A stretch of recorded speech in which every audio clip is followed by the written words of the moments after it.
So I go ahead and get started.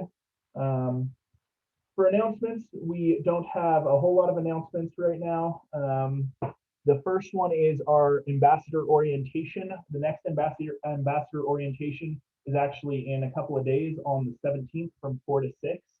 So if you know anybody in your communities who's interested in becoming an ambassador, or if you're looking to have a co-ambassador, or if you know anybody in a different community anywhere in our 5-county region that's interested in becoming an ambassador, please let the county coordinator know, and we will make sure to get that information out to them. It's actually pretty exciting. I think we have 14 or 15 new people who are on board signing up for ambassadors. So it's one of the bigger ambassador orientations that we've had in a little while, but we're really excited to get all these new communities on board and excited to start working with some additional folks. Also, definitely keep your eyes out for the e-news in the next few weeks. It probably actually will not be this e-news, but the April e-news will be where we announce all of our incentive programs, all of the funding that we have. So please, especially in April, make sure that you read through the e-news there. There are still opportunities outside of that for us to talk with individual neighborhoods and talk about the process for applying for additional funding for other communities. But that's when we'll do most of our announcements about things like the chipper rental rebate, and where we have defensible space cost share money at this time. So make sure you keep your eyes out looking for that. And then finally, we want to make sure, just another reminder, that everybody submit your hours as an ambassador. Make sure you're recording your hours, but also reach out to your communities to get hours from any other folks within that community to make sure that you're reporting that. So that's pretty much all from us, unless you have anything else, Ashley. Nope, I think that's good. Perfect. So I think we'll go ahead and jump over. I think I saw Shawna. Are you on? Yeah. Hi, Charlie. Shawna's on. How are you? Hi, Ashley. Hi, Shawna. So I'll let you kind of do your own introduction, but I just wanted to bring Shawna with the Office of Emergency Management on to share some really exciting updates kind of from the county with the Wildfire and Watershed Protection Fund. I see Allison's on here as well, so maybe one or both of you can share some about the Wildfire Advisory Board, but then also maybe a little bit about the simulation you have planned. So with that, Shawna, I'll go ahead and pass the mic over to you. Yeah, you bet. So thanks, Charlie. And hello to all the ambassadors out there. Thanks for having me swing by and say hi. I'm Shawna Legarza. I'm Director of Emergency Management now for La Plata County. I'm retired from the Forest Service a couple years ago and came back home here to Durango, and I'm super excited to be back down here. And we're working on a lot of really exciting things that I'll share with you. My coordinator, Rob, he's on holiday, so he won't be here with us. But I've got a list of things to kind of talk about and entertain any questions that anybody may have or any other ideas to help support what we're doing in La Plata County. So Charlie mentioned we're doing a simulation in April. So last year we did our first La Plata County wildfire evacuation simulation with Los Ranchitos subdivision. We opened up the EOC, we tracked the people that were evacuated and had simulations of where they were going and different things. And so we're doing that again this year. And that's going to be the last week in April, 28th and 29th. 28th, 29th, 30th are the dates for that. So if anybody wants to participate in that with your local fire protection districts and the EOC, just let Charlie know, and then they can pass it up to us. We're trying to get a few more subdivisions every year and really work through what that looks like for what we do on our end at the Emergency Operations Center, and then also getting more people signed up for different things in the code red and salamander tracking and tag codes and things like that. So last week in April, we've got a lot of things going on that we're going to have multiple fires across the county, lots of lightning. We're going to have a bus rollover. We're doing a tabletop of evacuating the hospital. So it's going to be a super fun week for us. And I'm also looking for volunteers if people want to be role players. We're building the exercise right now, and there'll be different types of inputs that you could call in the call center with some kind of information or anything like that, just to be a part of the community. So that's going on. The Watershed's Wildfire Protection Fund is moving along well so far. We did interviews last week for our coordinator position, and we should be getting that announced either later this week and into next week. So with that being said, we've been doing a lot of work with Ashley, Charlie, RMI, the federal folks, the state folks, the city, and us in the county of looking at one unified map and priorities around in the county, right? And trying to see how we can start to project out every year for the next 10 or so years where we want to start working on different things with wildfire adaptive partners, with cross-boundary shared stewardship, different types of things that have rolled down from the federal level to our county. So it's been a lot of work with a small planning team so that we're not competing against each other for getting work done on the ground, but we're working together across boundaries on those types of projects. So it's coming together with that. We applied for our first co-swap. If you've heard of co-swap, Colorado State Wildfire Action Plan grants from legislation that was passed in 2021, and we were successful. We got our first grant, and so super exciting. And that's going to be working on ingress and egress of county roads all across the county there. So we're putting all that together now for a site visit with the Department of Correction crews. They're called SWIFT crews now. They used to be called Juniper Valley, but Department of Correction crews will be coming into our county and buffering out ingress and egress on county roads this summer. The other two grants that we're looking into co-swap, what we really want to try to do is have work that's close by each other. That could be different agencies. So maybe there's a county road that goes through a subdivision with a power line.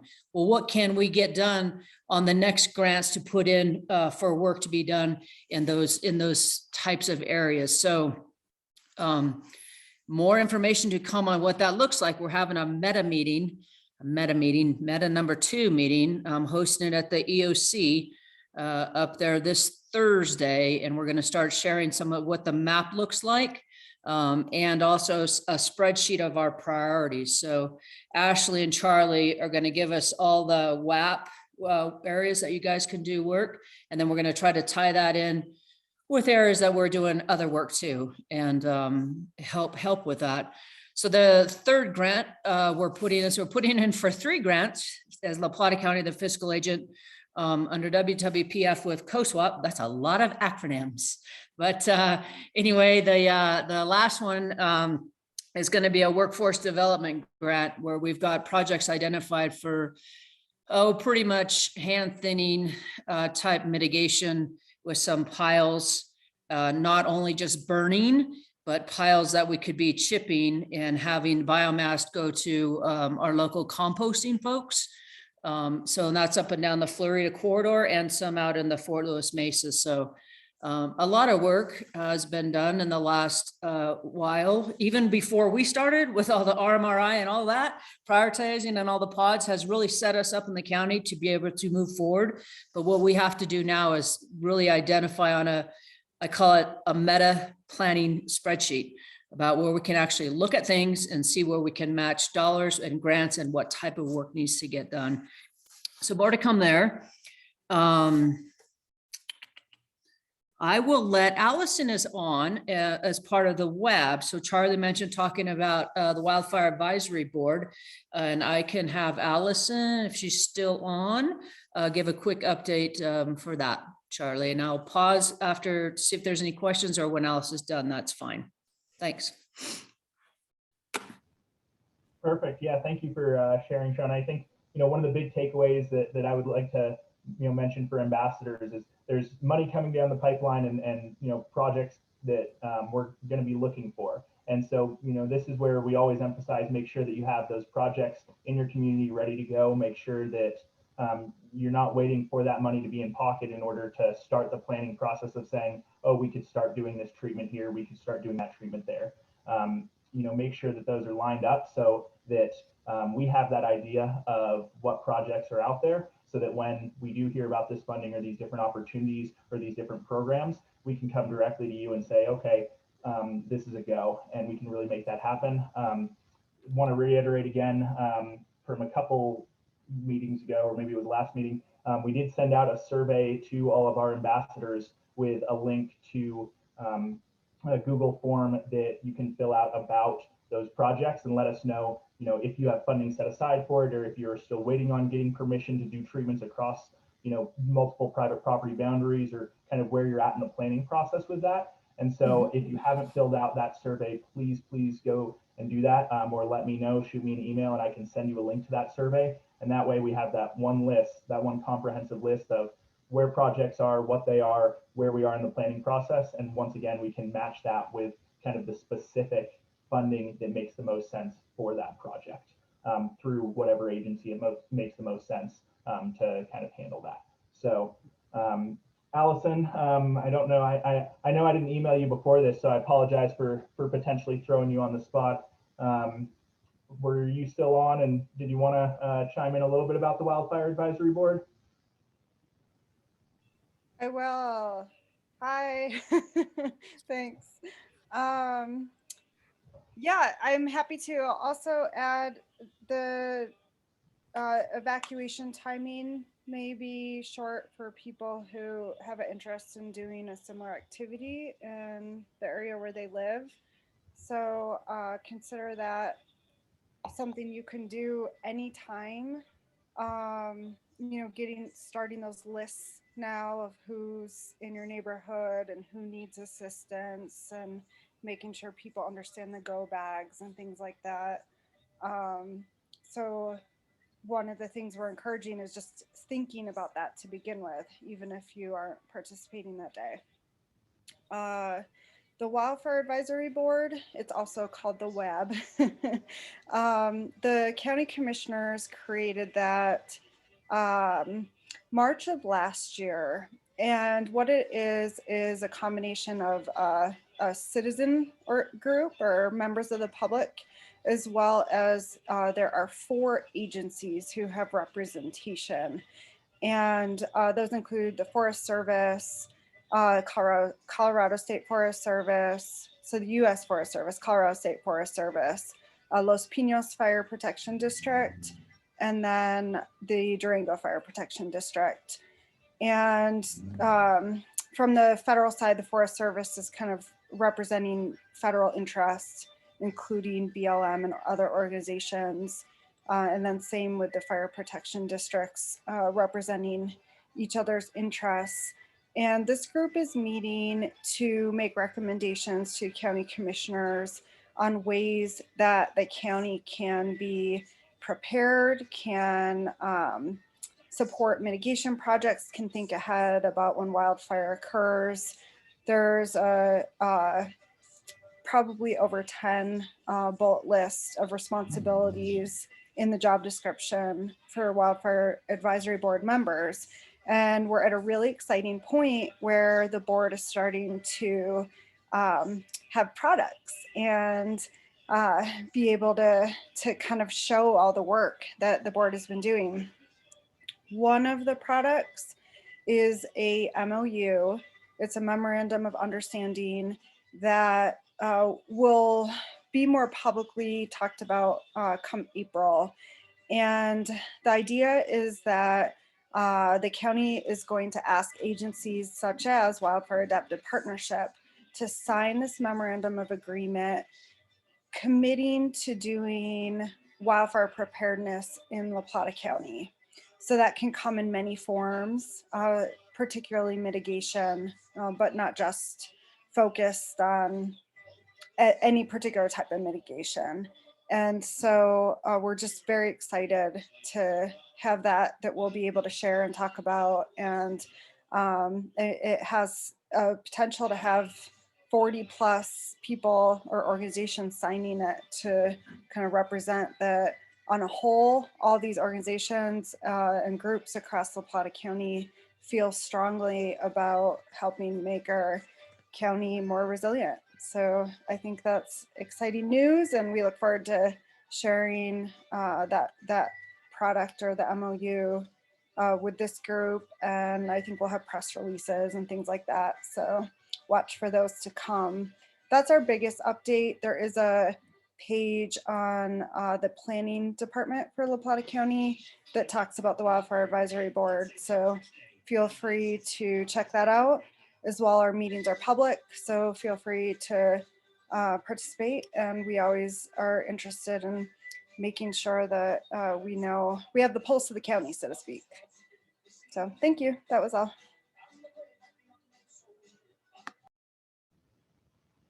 Perfect. Awesome. Thank you, Allison, for sharing. I think at this point, we can go ahead and open it up to questions. Does anybody have any questions for Shawna about any of the programs that she talked about, the simulation, the Watershed Wildfire Protection Fund, anything about any of those?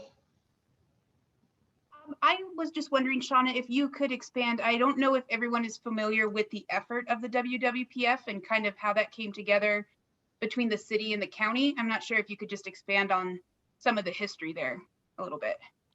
Yeah, so it's an intergovernmental agreement right now between city, county, and Durango Fire. And that doesn't mean that other fire protection districts, they can sign on to if their board wants to, right? So how it, pretty much the basics of it is the county is the fiscal agent for the grants, and the city has their watershed that's in there, and then the Durango Fire watershed. And so we're trying to prioritize projects under the WWPF for the people that are in the intergovernmental agreement. And it's meant to be able to share people and share money across boundaries to get stuff done, right? So there's an advisory board, 2 on the county, 2 on the city, a couple on the fire department that are on that advisory board. So I think that it has, it has potential to help ease some of the work that needs to get done by some of the silos that have always been done in the past.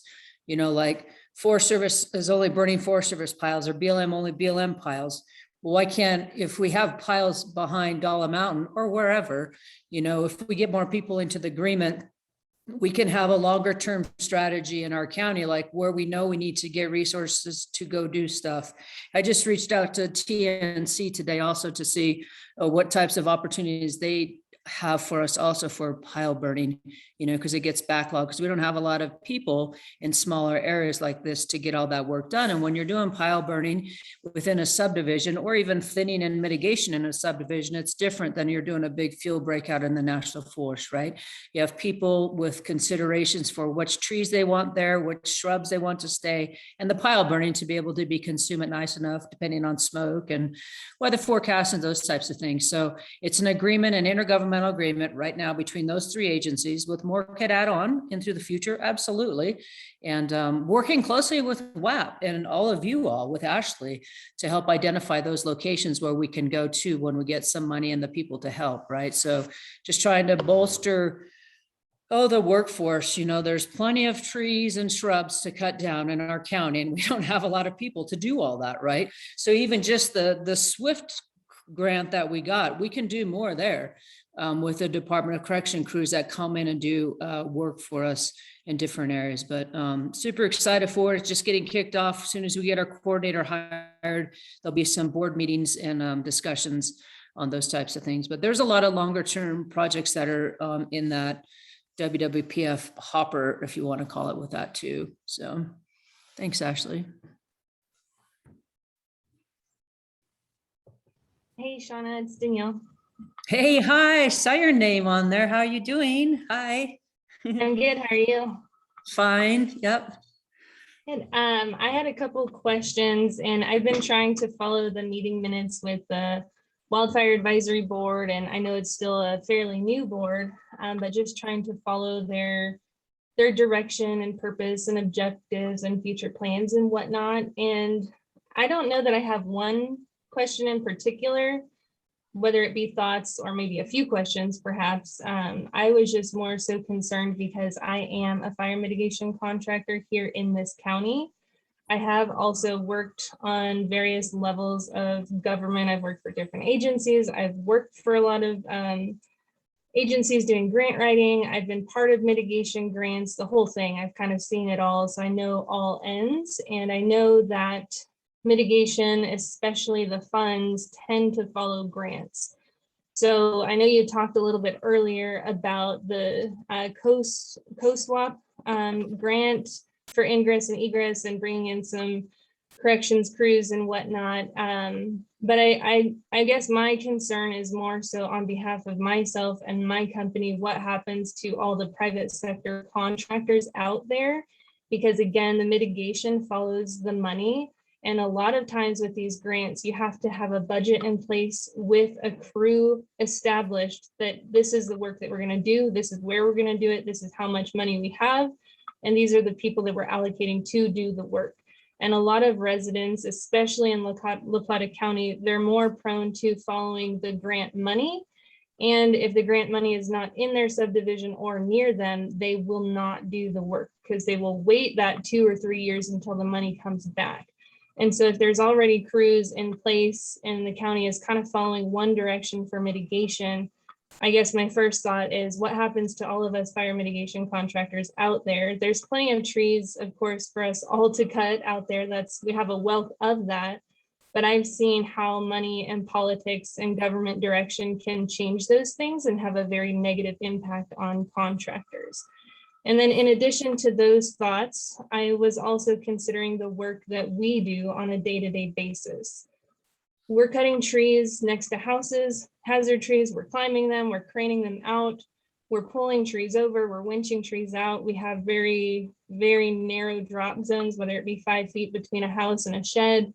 Are these crews that are coming out to do the government's direction of mitigation, are they even qualified to do that type of work? Because we can do all the work in the WUI boundary, protecting the county from, I guess, the more wild areas in our forests, but who's going to be doing the work internally if there's no money because all the grants are going for just the county's direction? So that eliminates, I guess, more internal work as far as residential and whatnot.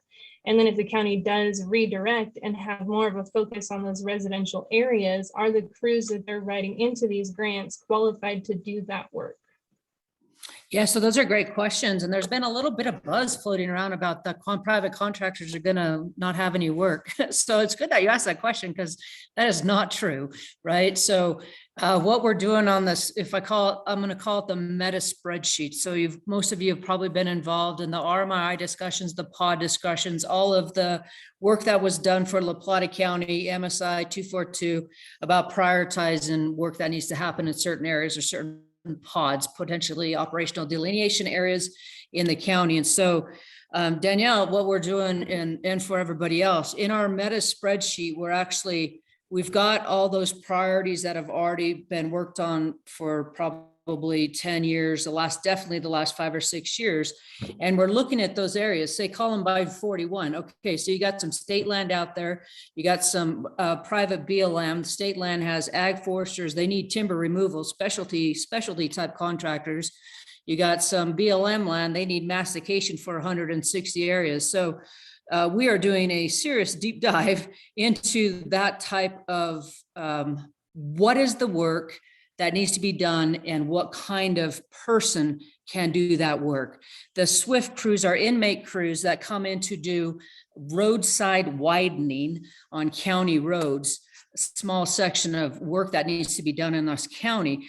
They don't do big tree falling. They're not qualified to drop B-sized trees, right? They're your Juniper Valley crews that do mop-up type work on or initial attack on fire. So we'll have those folks. So they're specially identified for that.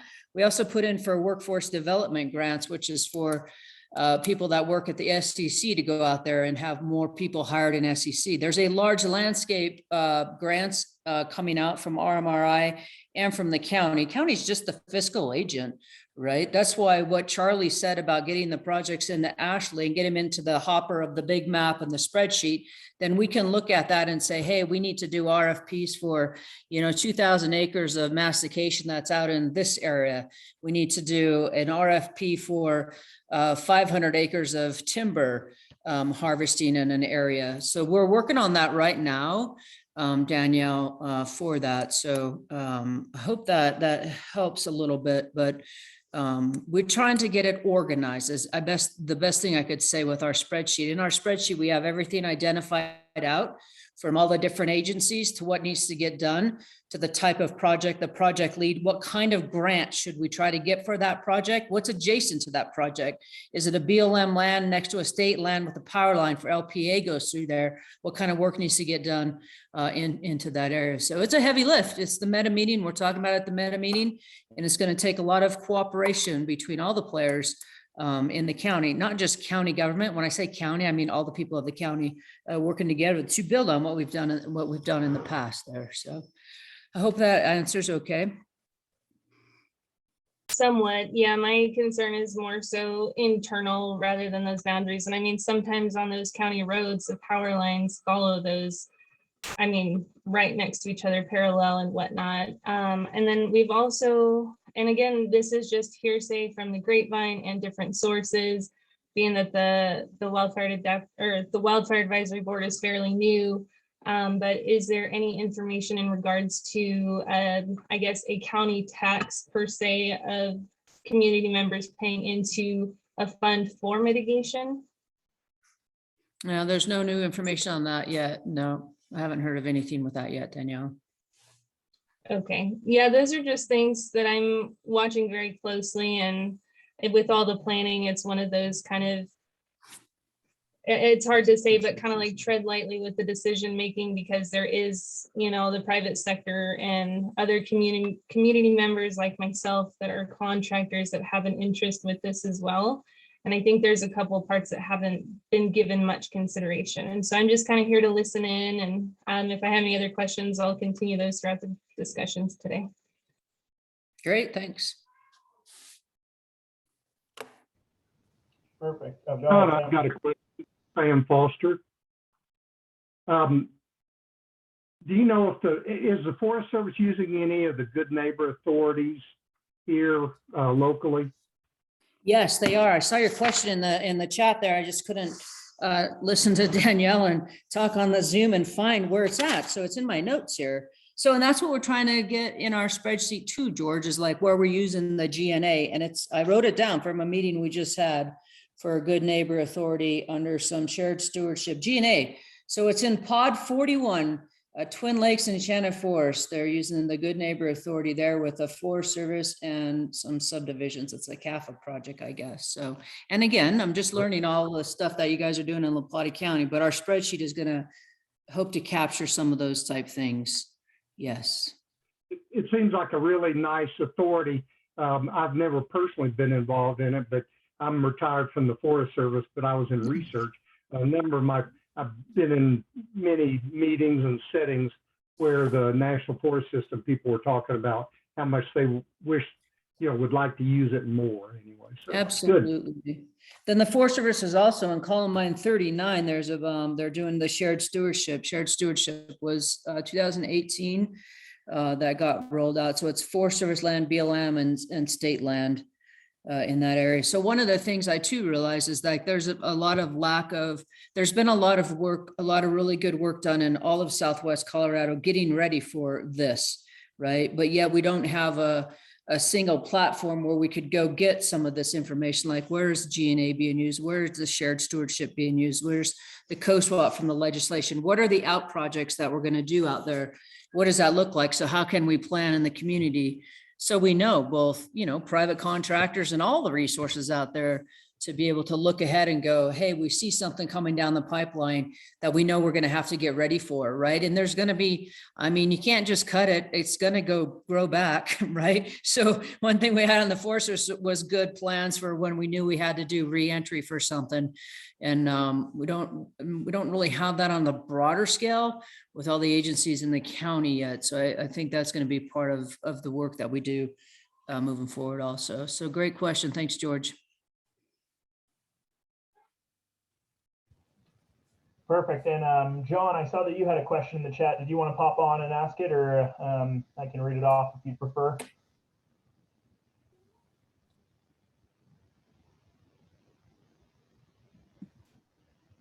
Hi, Charlie. Can you hear me? Yep, I can hear you.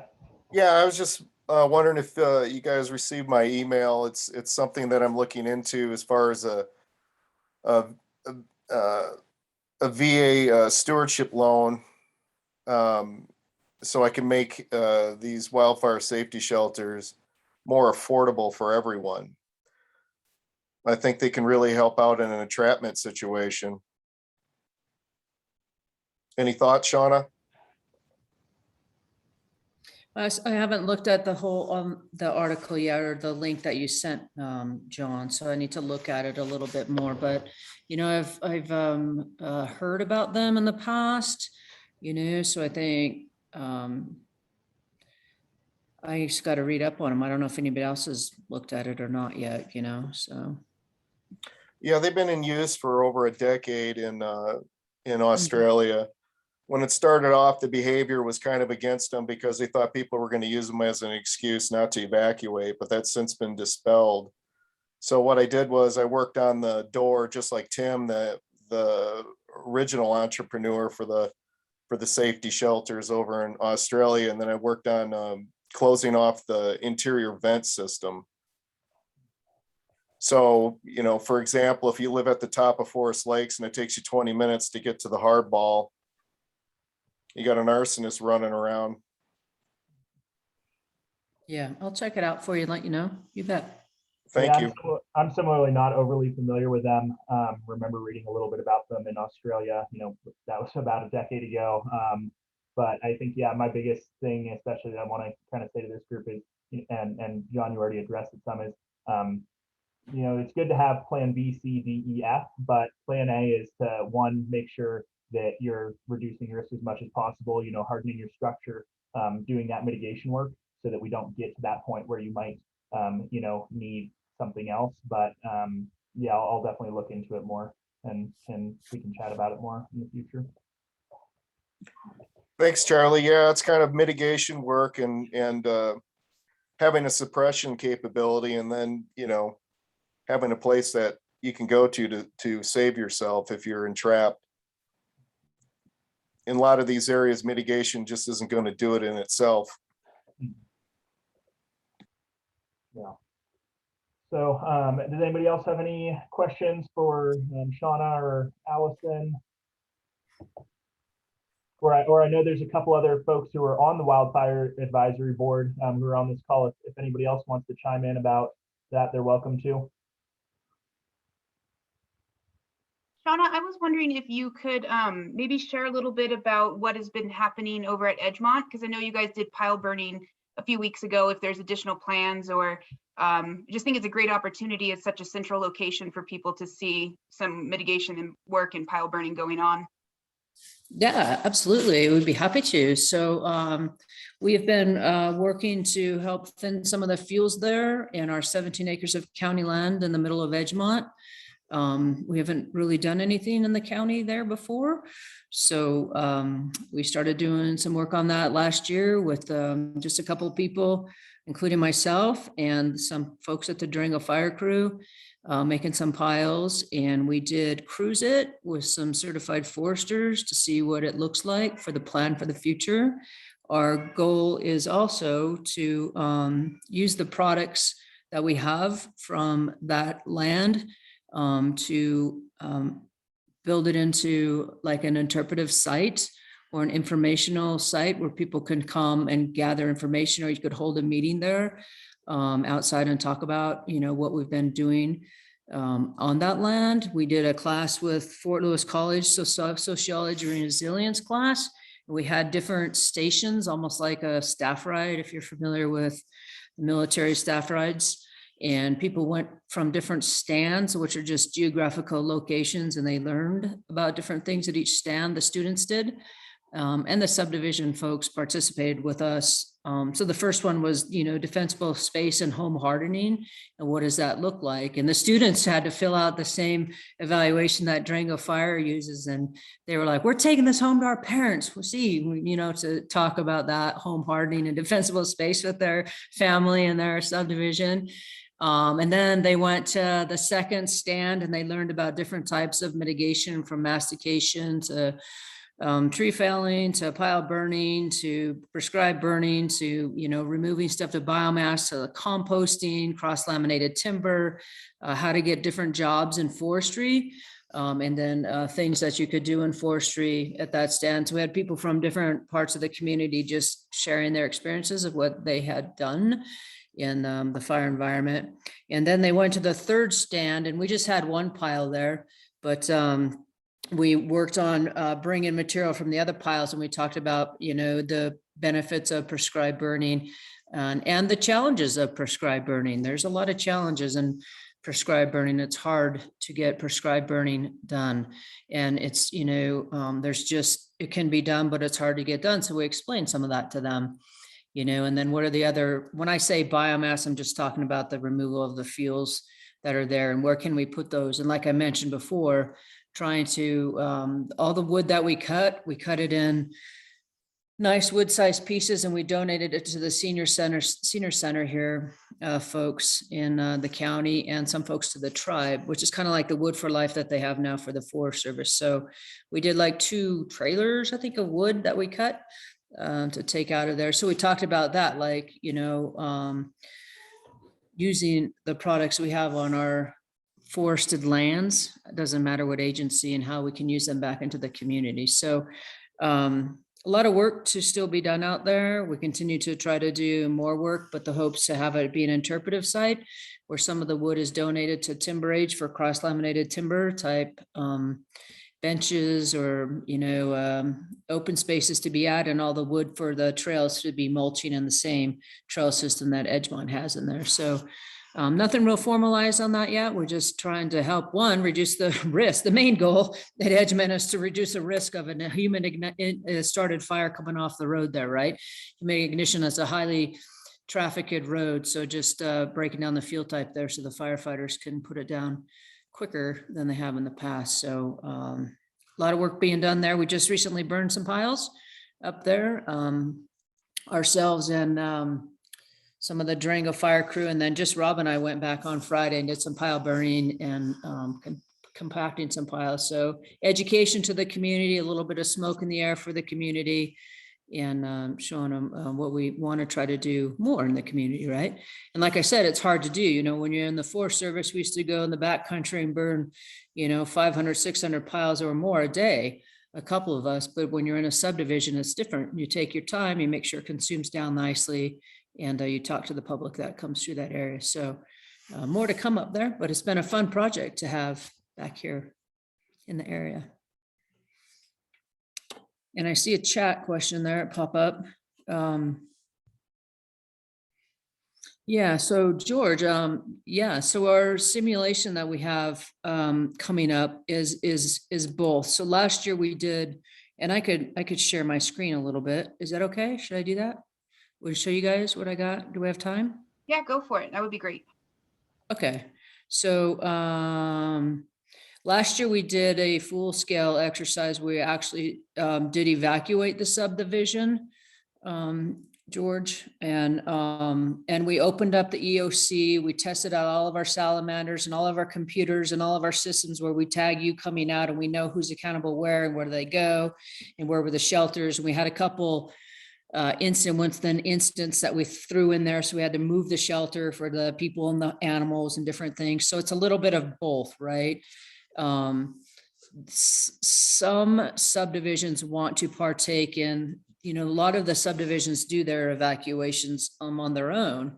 And so some of them want to help be a part of that also during the week that we're doing this. And even if you can't do it during this week, we're more than happy to be a part of when you're doing your simulation exercises for evacuation, your subdivisions too. But so we're calling this our second annual Plata one for, oops, I'm not in Xmind, so I'm in PDF. So I have to do it differently here, right? Let me move this guy up here.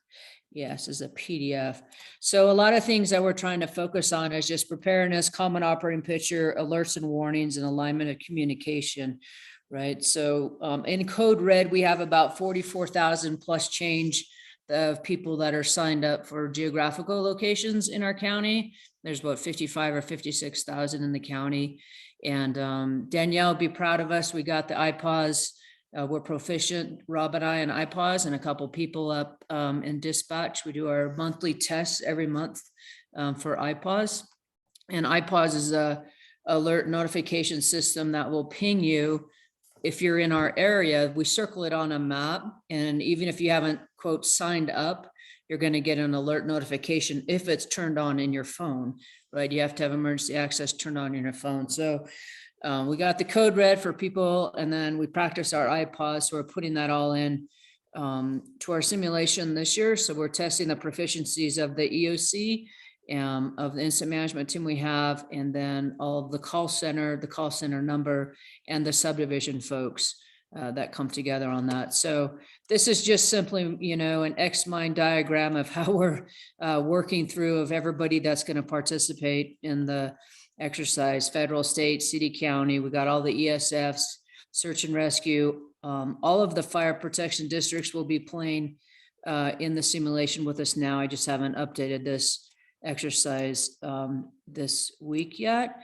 And we hope to have the same week every year as an exercise. So if you can't participate this year, then maybe you can plan on it for next year. So just real quick, the nuts and bolts of it, on the 27th, this is all like internal texting with our teams and things. It's a simulation, right? So it's a lot of people giving inputs and different things happening on the 27th, but it's going to be a whole bunch of lightning comes into the area and the fires grow, and they ask to open up the EOC for support. So the EOC will bring in whatever ESFs we need to be able to do that. Go to the EOC on the 28th here. And it starts to get a little busy here. So we activate the EOC. There's a fire briefing. The hospital gets evacuated, tabletop only. They're not really leaving, just a tabletop to see what that looks like. And then we do 3 Springs evacuation is going to happen. We end up having a fatality. We order type 3 team. We have to make another IAP. And then these other fires blow up the next day. And this next day, we also are going to have a bus rollover where we have to order the Southwest Incident Management Team for all hazards comes in.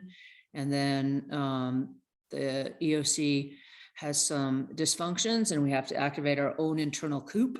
So there's a lot of things that we're doing for us, for the community, and for the subdivision that's in our exercise. And then Saturday, it closes out. So it's not like people are at the EOC all the time, or however, like people are participating in different ways as role players and things that happen throughout the simulation. But so a little bit full scale, depending what subdivisions play, and then some tabletop exercise for some of the things too. So it'll be pretty fun. Just testing our own systems, right? Getting prepared. Testing our alerts and warnings and doing the best we can for when something comes into our area. We try to support. It's what the Emergency Operations Center does, is support the initial attack responders. We're kind of behind the scene helping out on a lot of different things for you. So that's the exercise.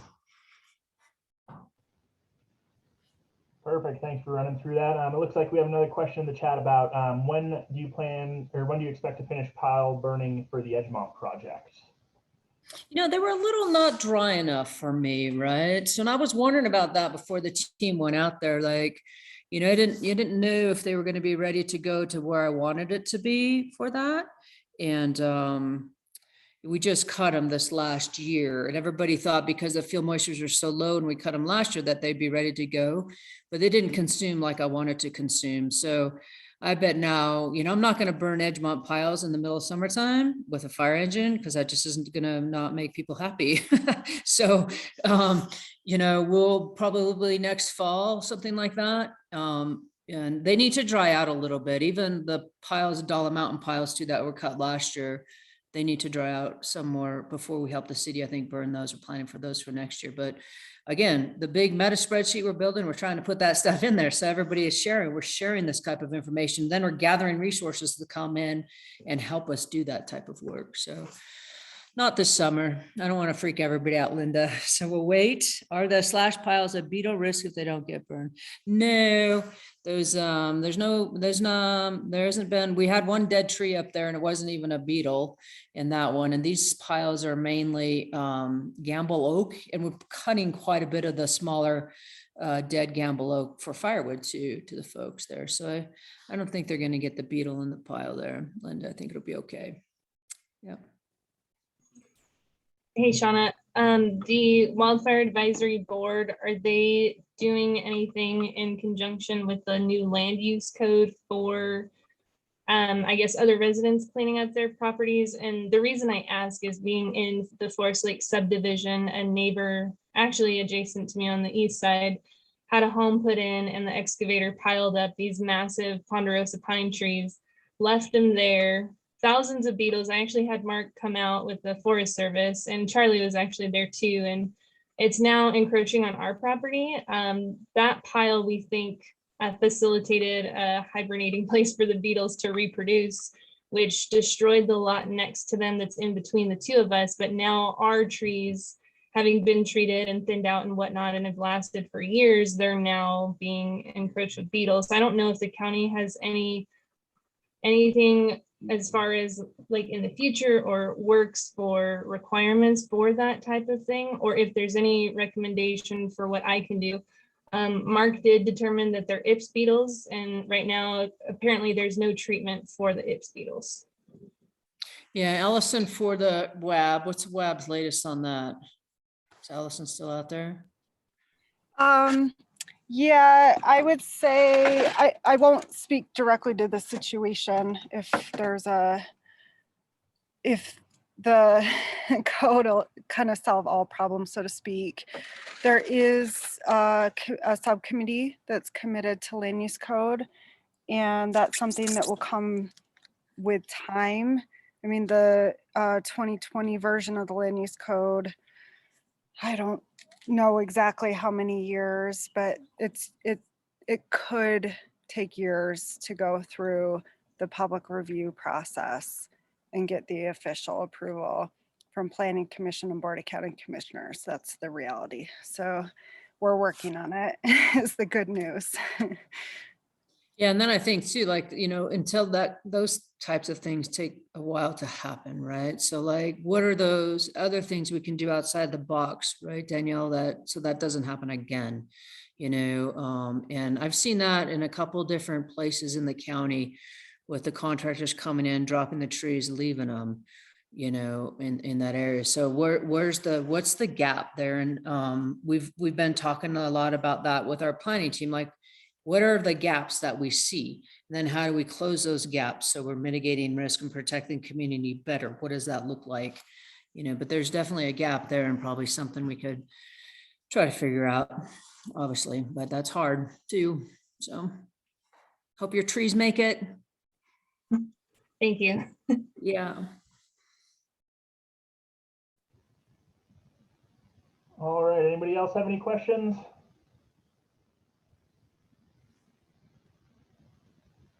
Perfect. Well, yeah, we're sitting a little bit early, but I really want to thank Shawna for sharing all the information about all of those different topics. Allison, thank you, and thank you for jumping in when you weren't necessarily formally, designed as a presenter here, but thank you very much for sharing all that information about the Wildfire Advisory Board and all those updates.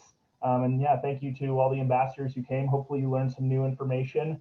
Like I said, or like Shawna said, feel free to send me an email if you're interested in participating in that simulation at all, and I can start kind of compiling something and get it over to her, have some conversations with her about how exactly we want to move forward with getting folks involved. But yeah, thanks for coming, everybody, and looking forward to seeing you all at the next meeting, if not before. You're welcome. Thanks for having me. All right. See you guys. Thanks, Bye. Bye.